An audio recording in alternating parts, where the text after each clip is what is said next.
তিনটে পদ্ধতিতে অঙ্কটা করা যাবে। তাহলে এ একা কাজ করে 20 দিনে, তাহলে এ একা কাজ করছে 20 দিনে, বি একা কাজ করছে 30 দিনে। তাহলে এদের লসাগু করো, 60 লসাগু। তাহলে এদের লসাগু করার পর আমরা এদের ওয়ার্ক এফিসিয়েন্সি, কার্যক্ষমতাটা বার করবো প্রতিদিনকার কাজ। 20 3 60, 30 2 60, আনুপাতিক সমষ্টি কত 5। তাহলে এখানে যেহেতু 60 লসাগু 5 দিয়ে ভাগ করে দাও, 5 12 60, তাহলে একত্রে কাজ করলে তাদের 12 দিন সময় লাগবে। এছাড়া এ একদিনে কাজ করে, এ একদিনে কাজ করে 1/20 অংশ, বি একদিনে কাজ করে 1/30 অংশ। তাহলে এ আর বি একত্রে একদিনে কাজ করে 1/20 যুক্ত 1/30।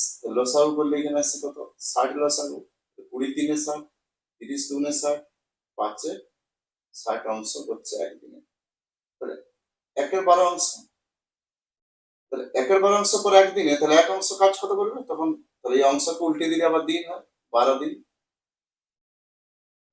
এছাড়া আমরা শর্টকাট সূত্র অ্যাপ্লাই করতে পারি। এ এক্স দিনে, বি যদি ওয়াই দিনে করে, তাহলে একত্রে শর্টকাট সূত্র আছে X Y divide by X plus Y. এভাবেও আমরা শর্টকাট পদ্ধতিতে করতে পারি।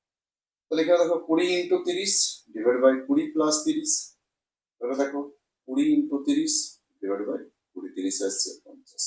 তো 0 0 কত 5 6 30 6 2 12। এইভাবে দেখো 15টা টাইপের অঙ্ক, বেশি না 15টা টাইপের অঙ্ক ভালো হবে।